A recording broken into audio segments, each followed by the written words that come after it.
Hello and welcome to yet another episode of Founder Stories, where I speak to bootstrap founders about their journey to growth and success. Today is rather an interesting episode because I speak to Rishi from Pika, who is a self taught developer who actually started his journey as a UI UX designer but then launched his side project Pika, which is a screenshot editor app, and is currently doing $4,000 in monthly revenue. I am really excited to know more about the journey of Rishi and Pika. I hope you are excited as well. But before that, this episode is brought to you by Product Logs, a customer feedback management platform that helps you collect and organize your feature requests, plan roadmaps, and publish product updates.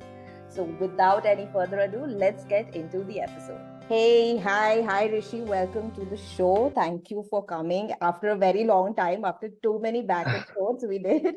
But you finally Yeah, made. yeah, sorry for that. I was traveling, but it was finally nice to see you. Yeah, me too as well. I mean, I think you've been my I think I approached you like in the very initial of my podcast, but then in Mhm. between I had so many people coming in and I was like, okay, I have to do one episode with you. So yeah, Yeah, yeah, tell me yeah. who is Rishi and what exactly have you been building? What are you working on? Rishi started as a designer when he started earlier in the professional career, and then he turned into front-end engineer, and then he started working on his own products. And then from there, he finally started learning backend as well. And then right now, he's kind of a full stack guy. So that's the journey has been for Rishi so far. Interesting how you And also refer yourself in the second person. Sorry, third person. yeah, yeah. So basically, I never thought that I will be learning or get into so much of technical stuff because my forte was designing, and I started as a designer, UI UX designer at my first company.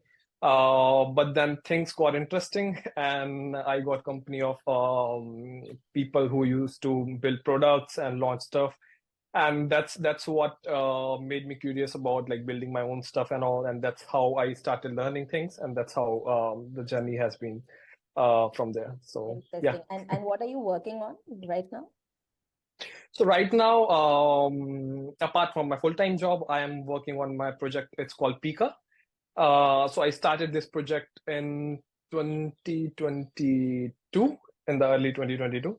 And Pika is nothing but an app which basically lets you design beautiful screenshots for marketing, for your content, for articles, for anywhere basically. You can use it to design images, screenshots, and whatnot. Use any place you want.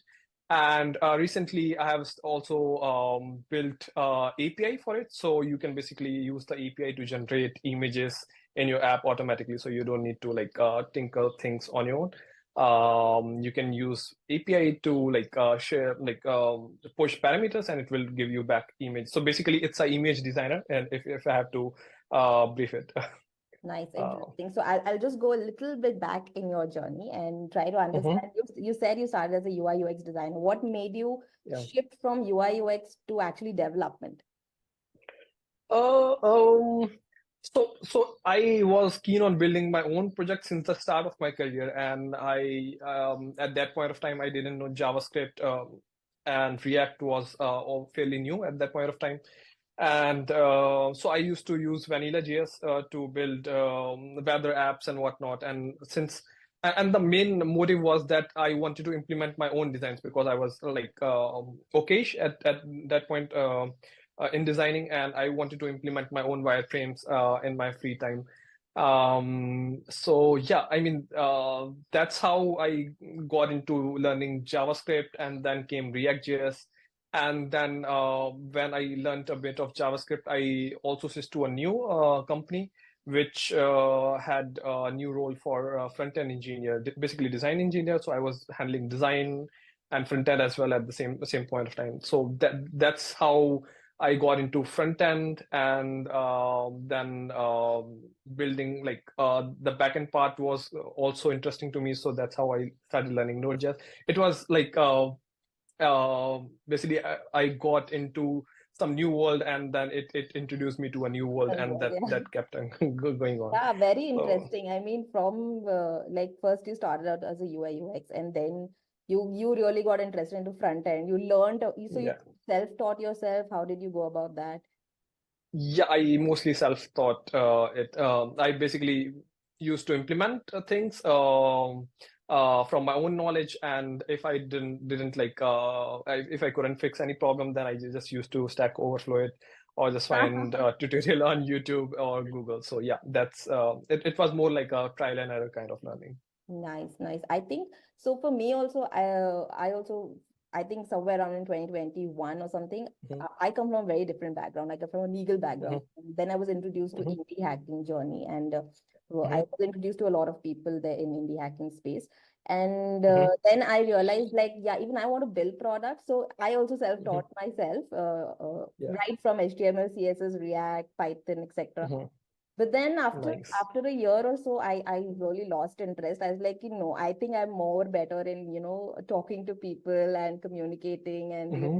making relationships. So that was how I changed my, like, I am really curious to know, did you ever feel like, no, probably coding is not for me, or uh, was it like design was not for you, or you just enjoyed all of it?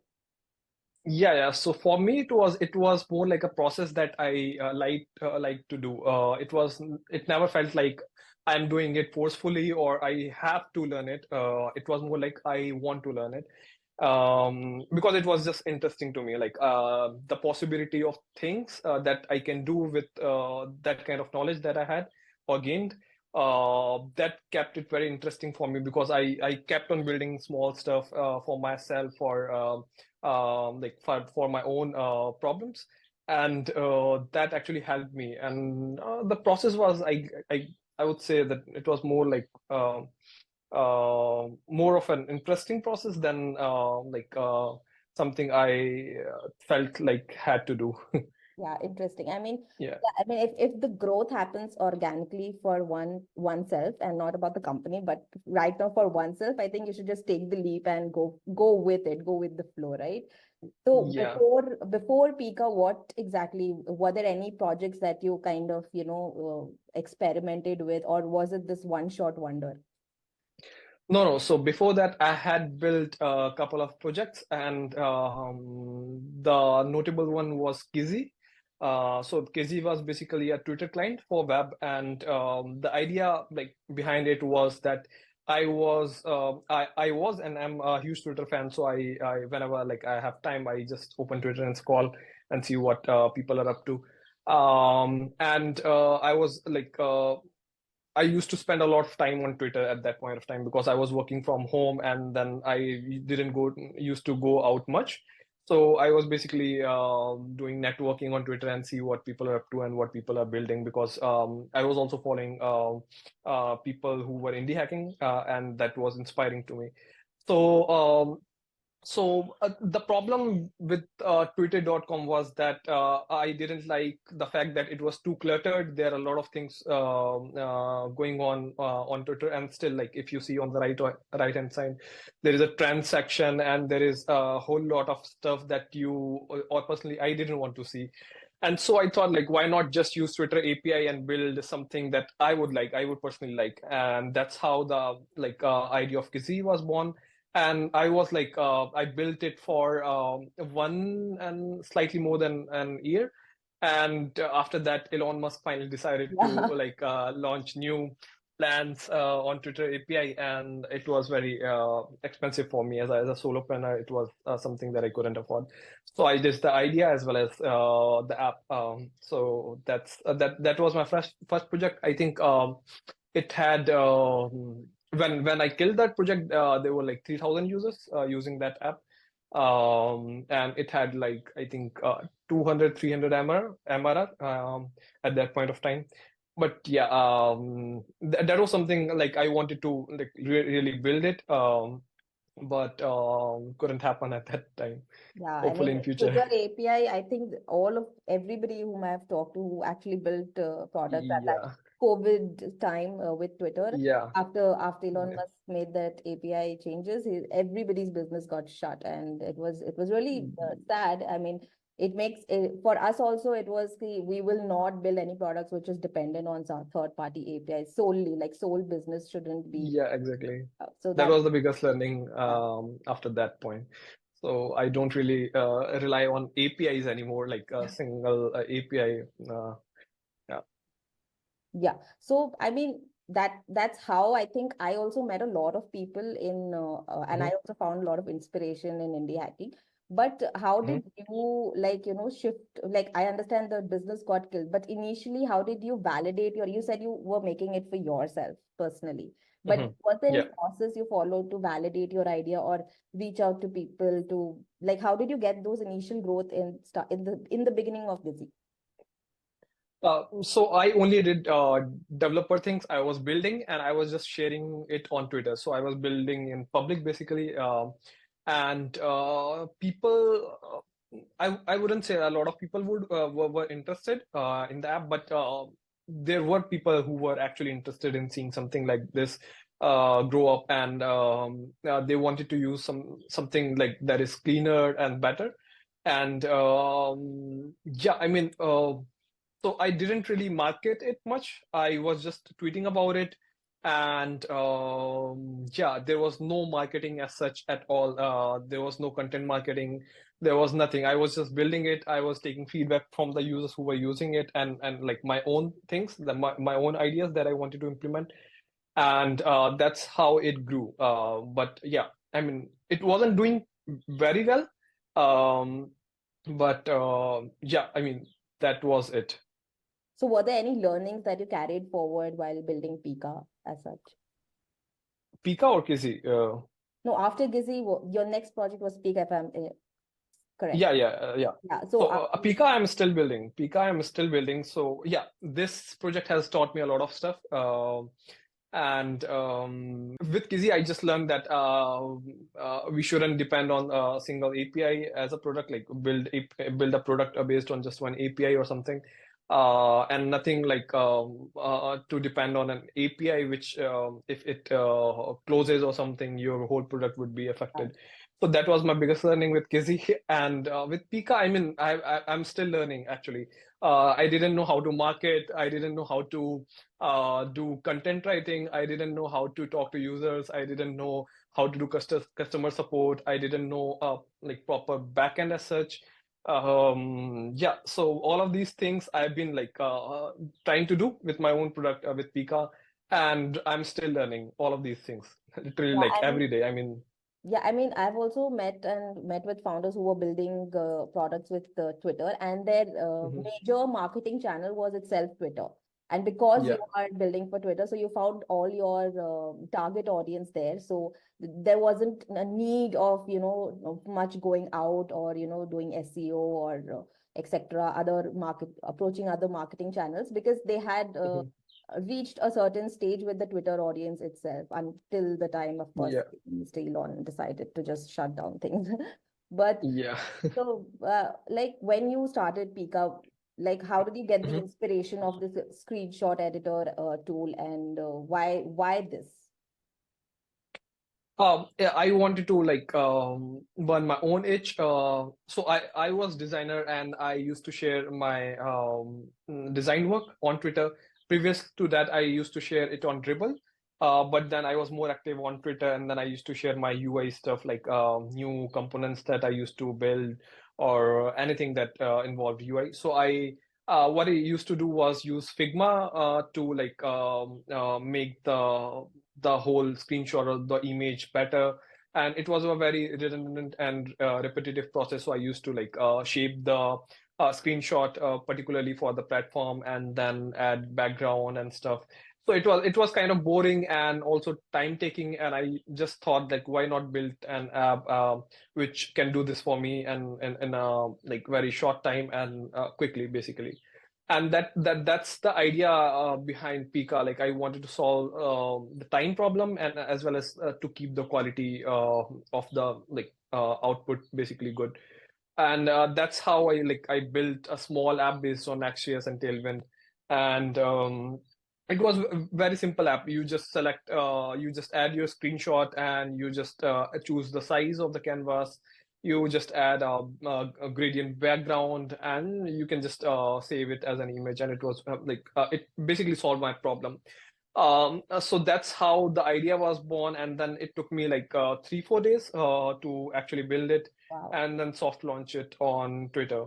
And on Twitter, I got very good feedback, and even more when I launched it on Product Hunt, because I didn't expect it to like get such good reception when I launched it on Product Hunt. And it kind of validated the idea that like it's not just me who is facing this problem. It's a whole lot of people who are trying to do something like what I want, but they're also facing this problem.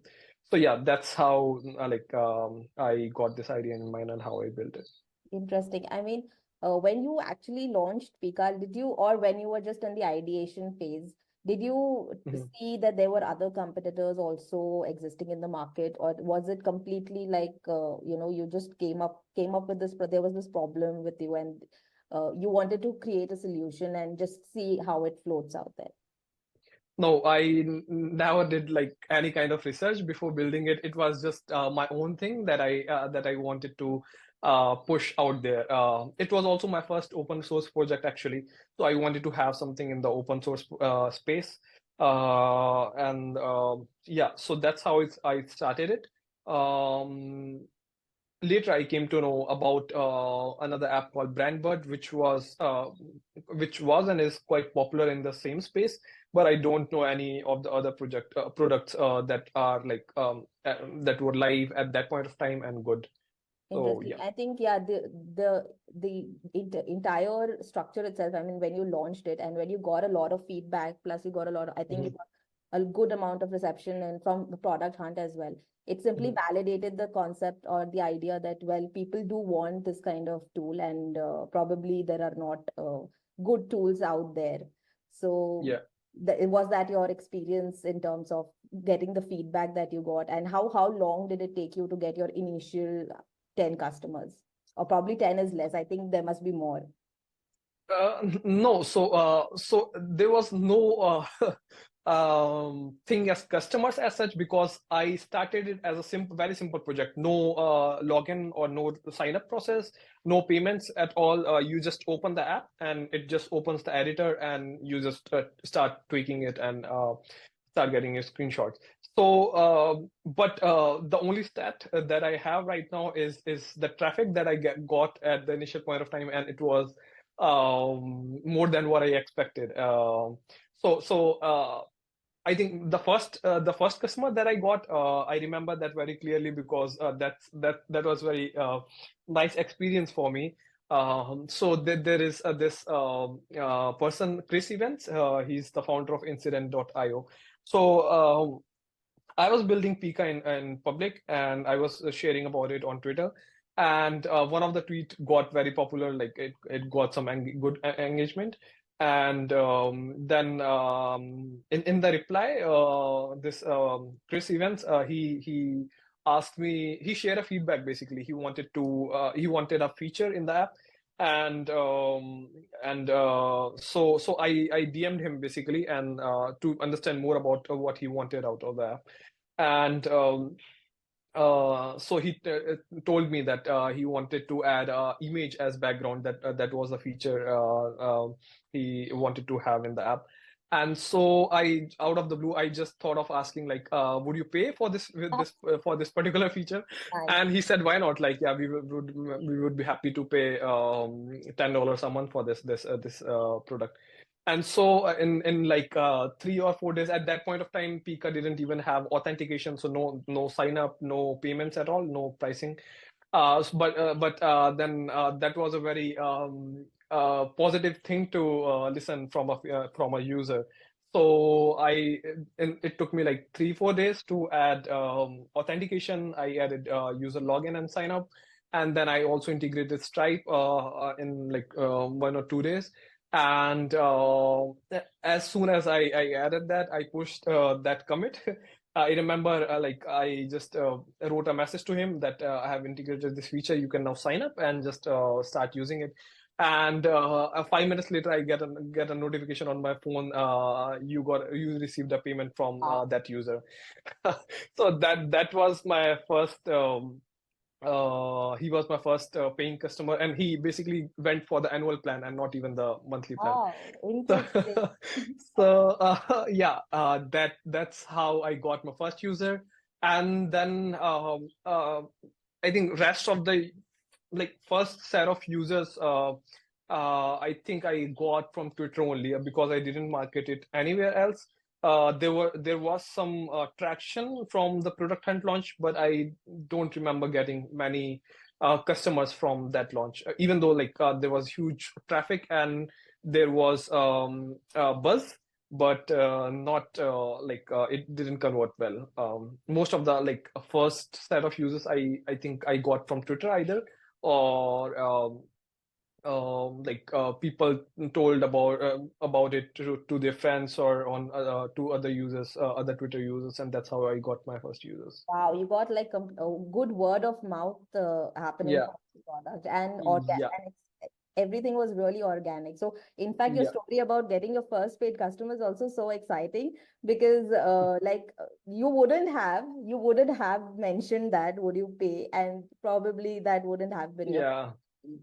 Yeah, so when I saw that screenshot of him subscribing to the paid plan, I think that was the point where I thought that yeah, I mean the idea is validated. Nice, nice. Yeah, and I think asking for a payment, is also a way Mhm. of actually, getting the idea validated.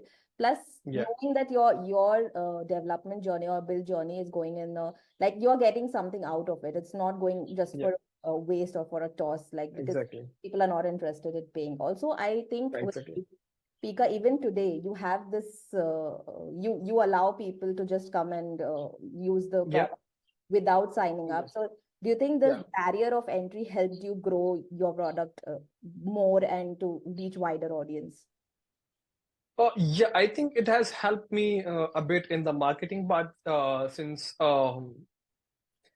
because Pika was one of the first apps to do what it does, and since the start, it doesn't have like you don't have to have an account on it to use it basically. So a lot of the word of mouth that has happened is because of this, because you don't have to like sign up on the app, you don't have to log in or anything. You just start with the app and just use it. So yeah, I think it has helped a bit in the marketing part. Also, you have a powered by Pika like branding in the. Yeah, even that was not there for quite a while. I recently added it like so you yeah, I mean I am a strong believer of like everyone should have access to good tools and yeah, so that's why I didn't have that watermark. But eventually the marketing side of me th told me that there should be something that nudges people to like sign up. So, how long did it take you to like? I think like how long did it take you to reach your first 100 paying customers? 100. I don't remember it as of now. I think it took like an year or so, I guess, Wow. um, to yeah to get my first 100 users. But I actually honestly never planned to make money out of this project. This project was mostly like something I wanted to build as a hobby. So anything that was coming out of it and that was unplanned and not something that I was running behind. So I never focused on making money until recently because I like I feel that I'm good enough in design development now, but I am not good enough in marketing and sales. So to learn that aspect or that part of product, I think I'm focusing a bit on like how can I like grow it basically.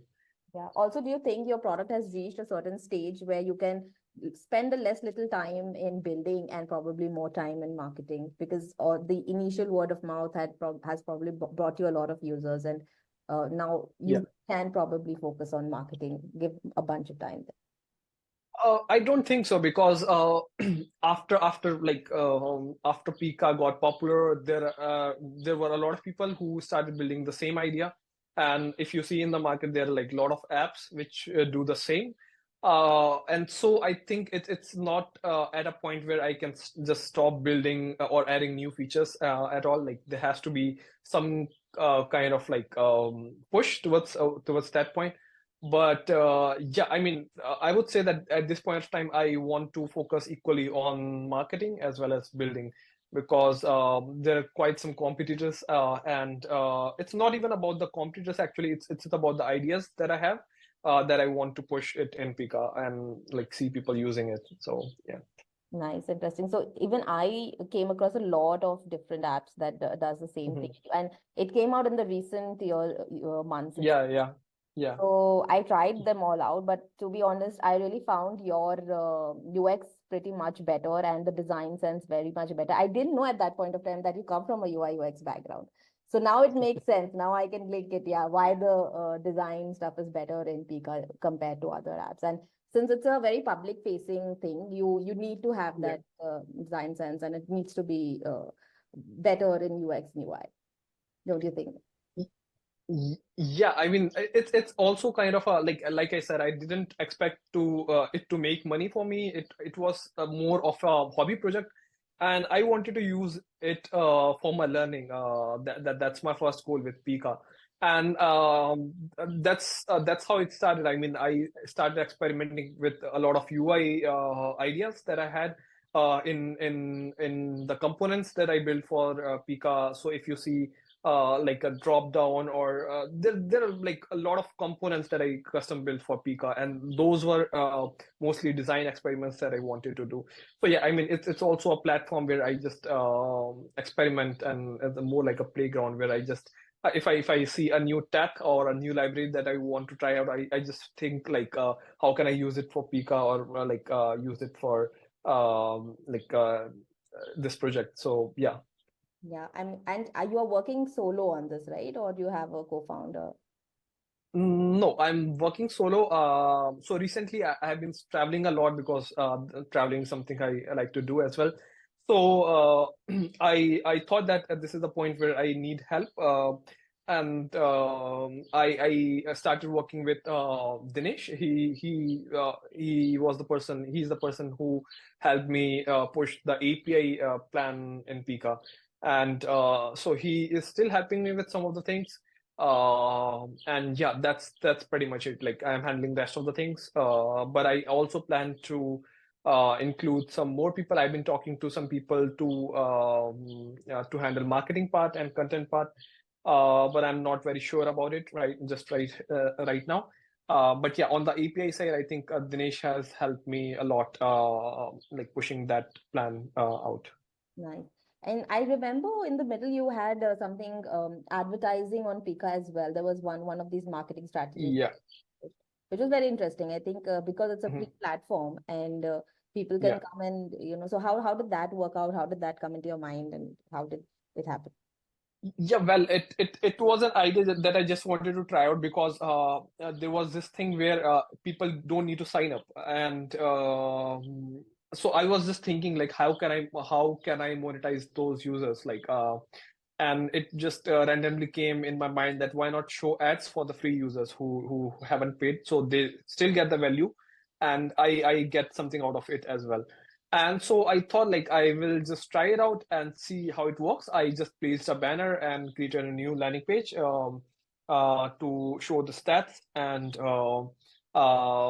yeah, I mean, so I think in the first month itself, I was able to sell an ad, and it has been working pretty well actually. So I think this month is the first month. No, I think this month is the second month where there is no ad on Pika, but rest of the month since I started ads on Pika, there has always been an ad, and someone has always bought an ad on Pika. So yeah, I think it was more of an experiment, but it worked really well. I mean, a lot of if I think about the revenue in each month, like ad revenue was like a good part of it. And you were charging in terms of impressions or in terms of No, clicks? no. So it was fixed. So previously I was charging. So each month has two ad slots, and each ad slot used to cost $150, but now it is $200. So I was able to like sell a lot of ads and um, like yeah, revenue got a bit better after the ads went out. And what was your experience in the product per se? Like, were there any feedback or complaints from the users that why am I seeing this ad? Or there was did you see a dip in user engagement with your app particularly, or Mm-hmm. it was pretty good? Or like, how was your experience? I don't remember someone complaining about the ad. Like no free user complained about the ad. There was a discussion when I launched it, but there was no complaint as such because they were also getting the value and they didn't need to sign up at all. And the paid users they didn't see the ad, so it was working well for them. So yeah, there was nothing as such that I remember. So, like, you didn't even see a dip in engagement with your app as well, like. No, no, it wasn't like that. I was like experimenting with it, so I thought there would be some kind of change, and I would see something, but there was nothing like it. So that's why I continued with it. Interesting. I think it's a very good idea. If you have a free tool specifically, you can monetize Yeah, ad, and probably just to remove the ads, you can upgrade to a yeah. paid version. Very interesting. And but you said that you stopped it like 2 months back. What happened? Yeah, so it basically I wasn't able to sell ad because I was also traveling and I couldn't pitch the open slots and nobody like took it. So yeah, that was it. Okay. I think, yeah, I Yeah. mean, once you might get a marketing guy, so he can probably you are you thinking of Yeah. starting again? Yeah, I mean it's still there. It's just that someone needs to contact me and then I will just add the ads. So nothing like I'm going to stop with it. Yeah, I mean I now that I have like I'm done with the traveling part, so I will just pitch it with some previous advertisers and some new ones and see how it goes from there. Yeah, nice. I think with this podcast also, I think people can come to you. If yeah, Yeah. but what are the numbers in terms of how many visits do you get on your site? So Pika gets 30 to 50 thousand impressions each month, and yeah, the time on site is pretty good. It varies from like 6 to 10 minutes to sometimes 15 minutes. So yeah, that's what I pitch for the ad, and yeah, I mean that's pretty much it about the metrics. Most of the traffic is coming from Google and other search engines, and then social media. Twitter basically. So yeah, that's what I pitch, and it has I think worked well with the advertisers as well. So people that I like partner with, they have got signups in their apps because most of the Pika users are basically SaaS founders or designers or like product people basically. So I think it's very relevant for them as well to see something that they can use, and I think that's why it converted well for some of the advertisers. Right. And the new features that you said, like since the competition is now very Mhm, cutthroat here in this segment, mhm, so all the new mhm. features that you've been adding, are you getting these requests from your own customers, or are you you're comparing with competition? How do you go about it? No, so I never see competition or like I used to do it, but I don't do it anymore. That I go to a competitor and see what features they have, and then copy it. I don't think I have ever done it. So right now the roadmap is basically built by the users. So I get a lot of requests by users that I need this kind of feature and this and that. So that's how I built my roadmap for Pika. And other things are basically my ideas that I want to implement. So yeah, I mean that's how I like progress with the features on Pika. And how do Most you, of it is yeah. yeah, most of it is basically user feedback. Yeah. And how do you decide that this feature has to be behind a paywall and or some features need to be in free version itself?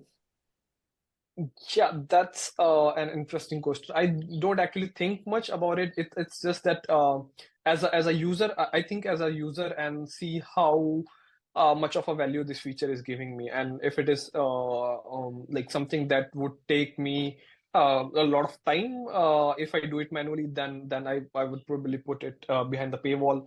And if I think that this is something that is not very useful or isn't producing something quality, then I would just make it free. So it's more of a like I don't know. It's a random thing that I guess I do. No, but I think even your customers feature the request that they would be sending you. You Hmm. must be, at least understanding like, okay, these set of customers are my paid customers, so I have to build Hmm. a feature for them and probably put in the Yeah. paywall. And Hmm. probably there are these set of features that are coming from everywhere, so I can probably Hmm. put that at as a free. Like, of course, effort does matter, but I'm sure, Hmm. like, how do you use this kind of approach that yes, I mean, if there are these paid customers who have requested, I will put it behind a paywall, and if they are free users, I'll just put it out for free. No, actually, sometimes paid users have asked for features which are very, very like basic. And then when I think about it, or when I thought about it, like I feel like this is something that all of the users should be able to use. So there have been those cases as well. But it is more of a thing that I think from the perspective of users, like how good is this feature and how is it helping me? And if the value is good, then that's how I decide basically that it should be paid or like free. Yeah, I mean, value driven is also a great approach. I mean, Hmm. if it is providing a lot of value, then even the free users might be able to, convert into paid. So yeah, Yeah. and And some of the features are like that help you market.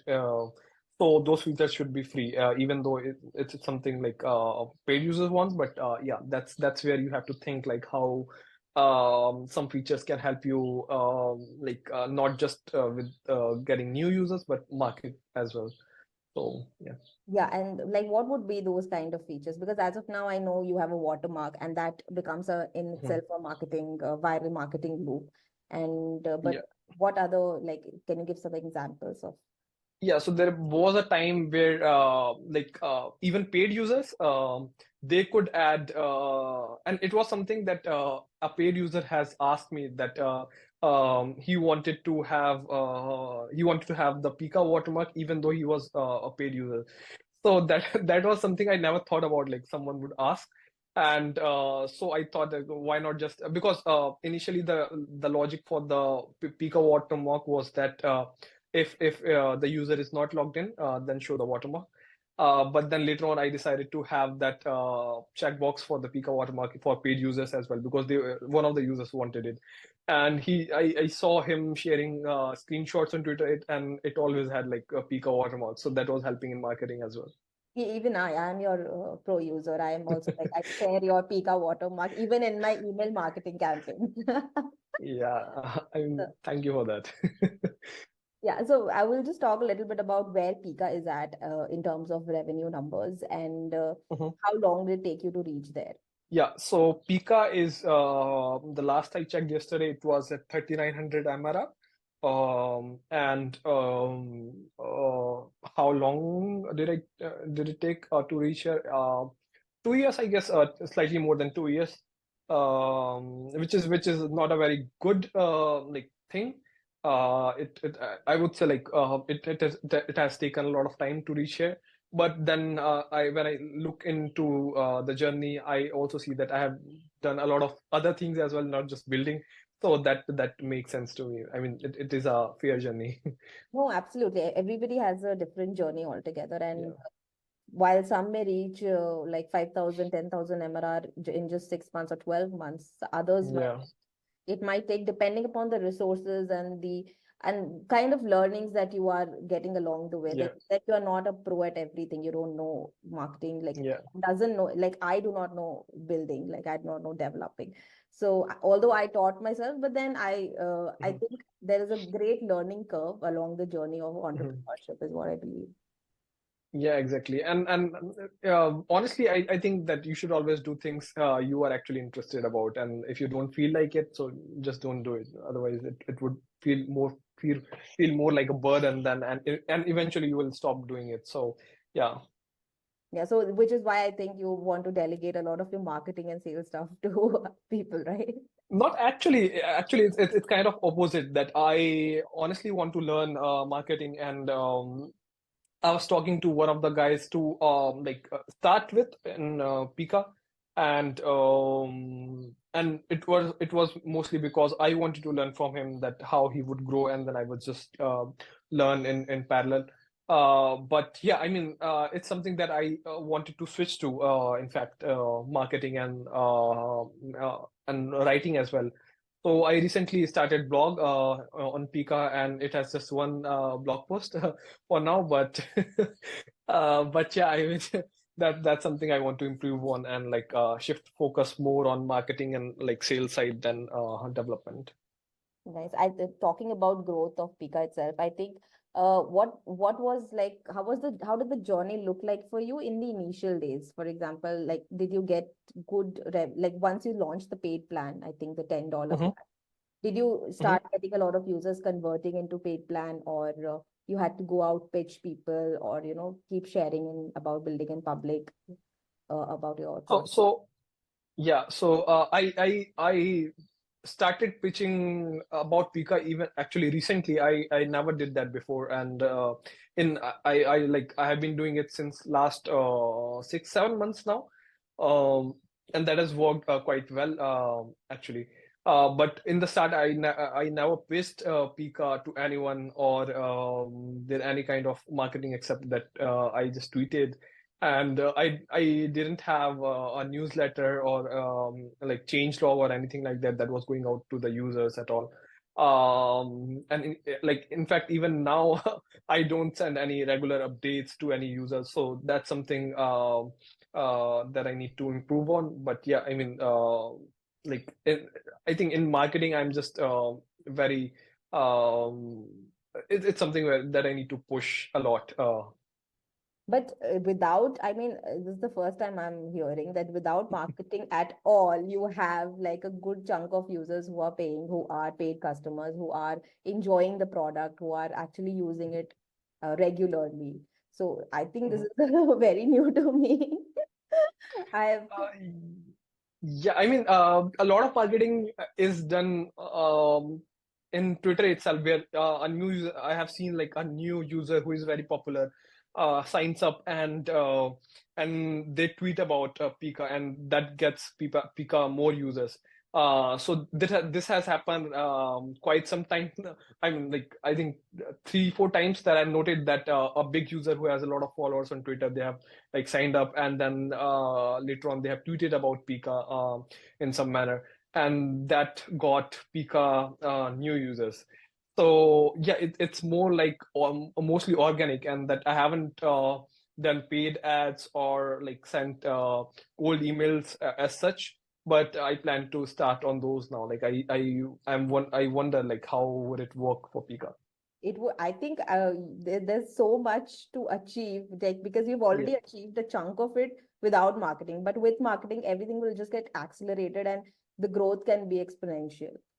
yeah, yeah, So, exactly. like I was discussing, like in the initial what 6 to 12 months, what did the growth Mhm. journey look like for you? Like, was it regular? Did you start getting paying customers a lot in the starting 6 months, or are you seeing growth like exponential in your next second year or just now? How did the growth journey look like? Yeah, so the growth was not regular as such. I was getting so sometimes it was like it has been a week since I didn't get a new user, and then in some weeks I used to get like 3 4 new users, new paid users. So it wasn't exponential at all. It isn't still. But there has been some sort of like irregular like growth that Pika has been seeing since the start actually. And one of the problems that I have been facing since the start is that a lot of users churn as well, because it's and most of the churns are because of the fact that Pika is the kind of tool that people use for one project or two project, and then they decide that yeah, I mean that's it. And So that's how like most of the Pika's churn users come. But yeah, I mean there has been also like irregular growth that Pika has been seeing. So it's more of a like balanced stuff that is going on. Yeah. And since you've been the previous project also that you did was B2C, and this project is Mhm. also your B2C. What are your learnings about B2C? I mean, is like you said, the growth can be irregular. There is a high amount of Mhm. churn. What else? I think, Yeah. or would you want to like next work on a B2B versus B2C, or are you enjoying B2C? So I have recently launched Pika's API, and with that I plan to go into B2C as well. So that's one thing. With B2 sorry B2B, with B2C, the problem is that you will see churns because of very weird reasons as well, and and the most important thing to keep your app growing in B2C is that you have to talk to users, and that's something that I've learned that is the most important thing. Unless you talk to your users and see what they want and actually implement it and let them know about it, there is this cycle where just you talk to users and then um, see their requirements and see if your app is doing that thing or not, and then if not, then build it and then tell them. This cycle is very important, I feel, and this has also helped me grow a lot of like a very loyal set of users in Pika. So that I feel is my biggest learning with B2C is that you have to talk to users. Yeah, talking to users, understanding their pain points, because there's not just a one feature that you ship, the pain point was done with. Introducing new Yeah, features by talking to users and specifically getting their feedback is, I think, a very integral part or process yeah, of the journey. Let's talk yeah. about a little bit of your personal life. What do you do apart from working on Pika? So if I'm not working on any of my projects, I'm traveling basically. So I just ended my 25 days trip. It was my birthday trip, and I started on 1st of May, and I came back yesterday, which was 25th, 26th.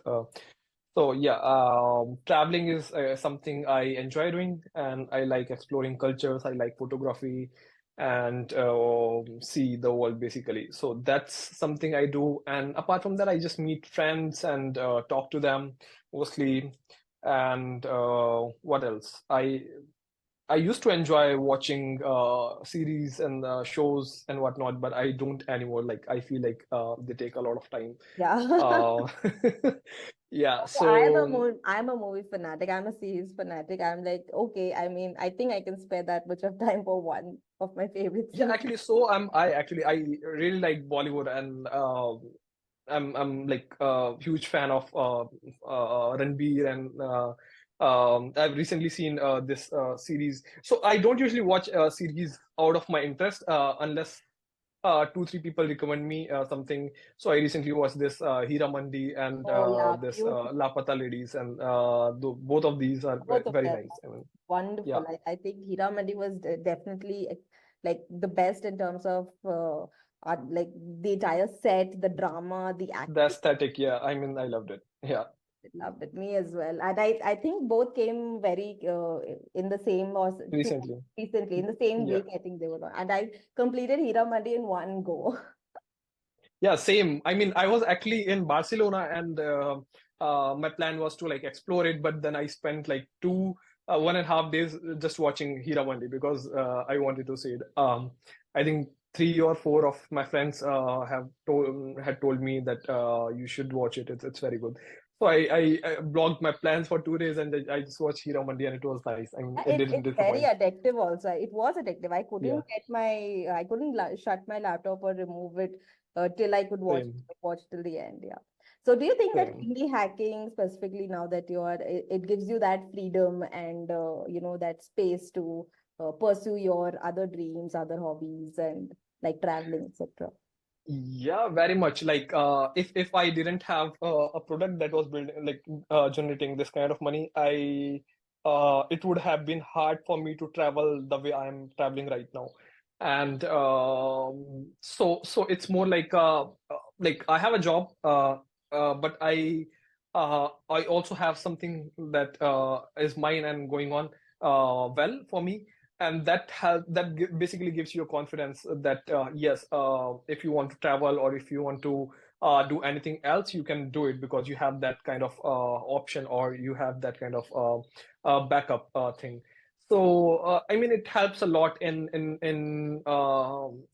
like helping you achieve other parts of your life and exploring other things that you like.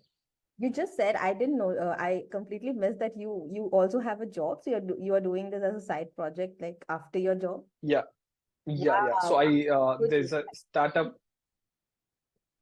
Yeah, there's a startup called Bog in Berlin, which I joined last year. And actually, the way I got this job was also interesting. I got it through indie hacking, basically. I didn't apply to that job. And that's how I moved to Berlin as well. And then, yeah, I've been working with that startup since more than a year now. Wow. And like, how do you balance? How do you manage both of them? I have, for me, I have to focus on just one project at a time. Yeah, it's hard. I wouldn't say it's easy because uh it's hard. I mean, it's very hard to balance and then see like how you can accommodate for more things. But the way I personally work is that I dedicate my free time when I'm not traveling to my side project. So in the weekends, if I like have don't have any good thing to do, I just start my laptop and start working on Pika. And on the weekdays in the daytime, I just work on my like work. So yeah, that's how it goes. But yeah, it is very exhausting to be honest. Like you are working, and even though you enjoy what you're doing, but you sometimes you overwork and you don't realize that you have been like sitting on your laptop for 12 hours constant. So it has happened with me a lot. I have like went through a series of what you call exhaustion while building Pika and working full time at the same time. But I think that I've like got used to it as well, and I have a way of like how to handle it. How to So manage it. that's something how Yeah. I think it's kind of you have to train yourself. Initially, it yeah, might seem very exhausting and it might seam unable to balance it. But then, if yeah, you ideally, if you train yourself to whatever you want to achieve or whatever you want to do, then even two, three things can come on a plate and you can eventually manage it or handle it in a good way. So, yeah, yeah. so the days that you are like exhausted. Are you specifically do you just shut your laptop for like 5, 6 days or how do you handle that? Yeah, so it has happened with me like a couple of times where I was very exhausted, and even though I wanted to work on things, there are always things to work on, but I didn't have the energy to check all those to-dos.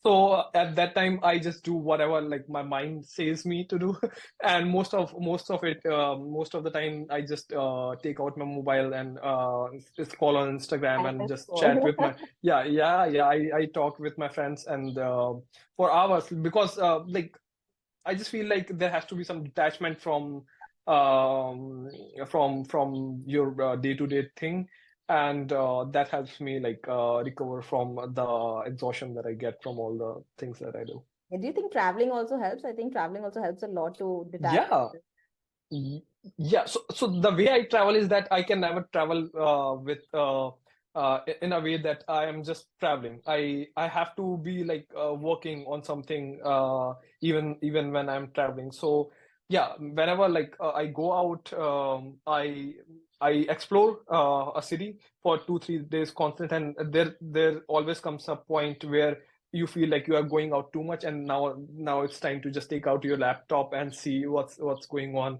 with your app and something. So yeah, that always happens. Like still, and I used to think that this is something that I can do, that I can go out without my laptop and still enjoy, but I think it's not for me. I think it's kind of a bane in terms of indie hacking. Like, if you're doing a 9 to 5, well, you can say, I am on leave. I'm not picking up the call. I'm not opening up the Yeah, laptop. yeah, yeah. But that's not the case in indie hacking. There's kind of a bane that comes with all the booms that indie hacking brings. Yeah, and I actually enjoy it. I mean, I like going out on a random Sunday to a cafe, and sitting outside, enjoying the sunshine and like working on your own project. That's something that I always wanted to do, and it's also good because you don't have a pressure in your app to work on something. If you feel like working, you work. So that's more out of your passion or say your interest, and it makes you happy basically at the end of the day. And that's what I enjoy about like indie hacking. Yeah, I think the flexibility that it brings along, it's something that people really dream about, and which is why I think Yeah, a lot of people have started indie hacking. yeah. So yeah, I think this was a really interesting session, but I really want to know what is next for Rishi and what is next for Pika in the next 2 years. I never think of that long. Honestly, I don't even know like what I will be doing in the next 2 months. But the plan, the like next set of plan is to grow the API side of Pika, and basically get more B2B customers and scale that part basically, because I want to reduce the problem of churns, and that the B2C part is causing a lot of that. But with the API side, I expect like more users who would be using it for a long time would subscribe. So sorry, I haven't been able to work on it much. It's just that the plan is there, but there is not much to it. But that's what I want to change in the next like couple of next set of months. Yeah, I think B2B, like having B2C plus B2C, but focusing more on B2B can actually bring B2B. better Yeah, users in terms of users and probably reduce a lot of churn that is happening with that really usually yep, happens with B2C. As a yeah. last note, what would you advise young entrepreneurs in terms of who have just started out their building journey, and like Mhm. what would you have told yourself probably 2 years back? So anyone who is starting indie hacking or their entrepreneur journey at this time, I would say just like build whatever interests you. Don't think of making money first, because you have to have that knowledge of building. That at one point you should be able to say that yeah, I have this idea and I can build it. So it has to be that you should be at a point where your technicalities shouldn't be a problem. It should be the idea that you're working on, and it should be the ideas that is working or not working. It shouldn't be the technicalities of it. So yeah, build and to start with, and to get to that point, I feel that it's very important to have grasp on the technologies that you are interested in and how you are building any product. So that's very important. And I would say like whatever you want to do, like just build it. Don't think much. And from there it will grow on you basically. That's what that has happened with me. And uh, what I would have told myself when I like started this, um, I think I would have hired someone in the early stage of Pika, because I feel that I initially used to feel that hiring someone is a task, and then what if you don't get someone who you can trust or things like that, because that was the like I hadn't done it before. So that's what blocked me to have someone helping me. But I recently did it, and with the guy Dinesh that I'm working on, he's a very good guy, and he has helped me push a lot of things. So I feel like I should have done it way earlier than I did. So yeah, that's the So yeah, thing. basically focus on skills and execution over the Yeah, ideas that come to your mind. And secondly, hire as soon like take help basically yeah, yeah, as yeah, soon as yeah, possible. yeah, Interesting. yeah, Thank you. So thank you so much, Rishi. I think I really enjoyed this episode. So I hope you also enjoyed talking with me. And yeah. I did. so thank you. Thank you for coming again and take care. Thank you for having me, Priyanka. Thank you for tuning in into this episode. I hope you enjoyed this episode. And if you want me to bring to you more such stories, do subscribe to the channel and share it with your friends. So, I will see you in my next episode. Till then, do check out Pika and product logs. Both are linked in the description box below. And I will see you in my next episode. Until then, tada, bye bye, take care.